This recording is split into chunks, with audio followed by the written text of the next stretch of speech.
después de haber escuchado esta palabra y después de haber cantado, el Señor no rechazará a su pueblo. Miren qué sabroso está. Y qué inteligente San Pablo. Es probable que entre los cristianos que venían del paganismo circulara la opinión de que Dios había rechazado a los judíos. San Pablo recoge el rumor en forma de pregunta y responde con un rotundo "de ningún modo". Y así pasa a probarlo como siempre, escudriñando la palabra de Dios en las Escrituras. Es notable el dominio que tenía San Pablo de la Biblia, de la palabra de Dios. Pero lo es más todavía el que comprenda todos los acontecimientos, grandes o pequeños, individuales o colectivos, personales o ajenos, todo bajo la palabra de Dios, que desde su conversión en el camino de Damasco proyectaba ya un solo color, el color luminoso de la salvación extendida tanto a judíos como a paganos. La prueba de que Dios no ha rechazado a los judíos, parece decir San Pablo, la prueba soy yo mismo, es Él mismo. Él es judío, como el que más. Dice, es descendiente de Abraham, de la tribu de Benjamín, San Pablo. Al decir esto, su pensamiento se dirige entonces a Moisés, cuando habla fuertemente con Dios a favor de Israel y desiste del incendio de su ira y le dice, arrepiéntete de la amenaza contra tu pueblo. De Moisés pasa a Elías, San Pablo. Llorando ante Dios, quedo yo solo, dice Elías, y me buscan para matarme. En la respuesta que Dios le da, dice, me he reservado 7,000 hombres. La iniciativa de salvación de Dios es un don gratuito, pero entregado abundantemente. Recordemos que el número 7 en la Biblia indica multitud, universalidad. En cuanto a los demás, los que se endurecieron, hasta el día de hoy se pregunta, ¿y tropezaron hasta morir? La respuesta es atrevida de parte de Pablo. Solo a Pablo se le podría ocurrir, dejando a un lado toda lógica humana, que su tropiezo de los judíos ha provocado la salvación de los paganos. Más atrevida todavía es la conclusión que saca. Si su tropiezo representa la riqueza de los paganos, ¿cuánto más lo será su conversión? Pero su conversión en masa, la conversión de todos. Al final el apóstol parece estar contemplando cómo todas las piezas de ese creador, de ese alfarero creador, encuentran su lugar y se ajustan unas a otras para formar su gran proyecto de salvación. Una salvación universal.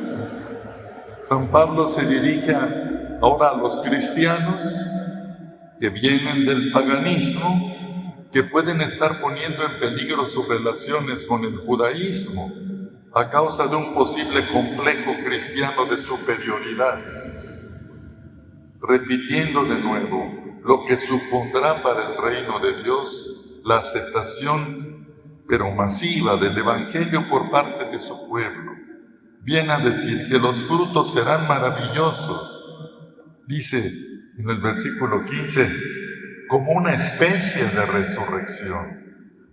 Le recuerda que la elección de Israel sigue en pie y que su pueblo sigue desempeñando una parte fundamental en el corazón de Dios que quiere salvar al mundo. Para probarlo, usa dos comparaciones. Una está tomada de la liturgia del rito de consagración, por ejemplo, en la primicia de las cosechas. Consagrar las primicias significaba consagrar la totalidad, reconocer la fecundidad de la tierra, pero como un don de Dios. Si Dios escogió a Abraham, las primicias del pueblo judío, su entera descendencia está incluida en la bendición, toda su descendencia. La otra comparación es más elaborada y se refiere a la estrecha relación que existe entre cristianismo y judaísmo. Está tomada de la jardinería y quizás sea en su aparente incoherencia donde haya que buscar la respuesta de San Pablo. ¿A qué jardinero, horticultor, se le puede ocurrir injertar una rama silvestre en un tronco fértil y no al revés? Pues a Dios, parece responder el apóstol. Así ve él la acción libre y paradójica de Dios. La rama silvestre, es decir, los cristianos que proceden del paganismo, son injertados en el árbol fecundo del judaísmo. El antiguo, o más bien el primer testamento, sostiene al nuevo. No es raro en la Biblia comparar al pueblo escogido con un árbol. En Oseas se habla de un álamo, en Jeremías de una higuera, en Isaías de un roble, siempre sin embargo es Dios quien planta y quien suministra la savia para que vivan. Dicho de otra manera, ¿puede vivir el cristianismo sin identidad y sin memoria histórica, sin un pasado donde enraizar el don gratuito de la fe? No necesitará injertarlo en el tronco fecundado ya por la savia de la presencia misteriosa de Dios, que produjo una historia de salvación donde resonaron sus promesas y donde nació el Mesías. Para el apóstol, el pueblo judío y el pueblo cristiano no pueden existir el uno sin el otro. Su destino común es caminar juntos hasta el día del Señor. El apóstol parece rendirse ante el enigma del rechazo mayoritario de su pueblo al Evangelio, los judíos. Simplemente no lo puede descifrar. Se trata de un misterio, de un secreto que solo Dios puede revelar y del que él, Pablo, se siente ahora depositario, aunque solo alcance a medio entenderlo.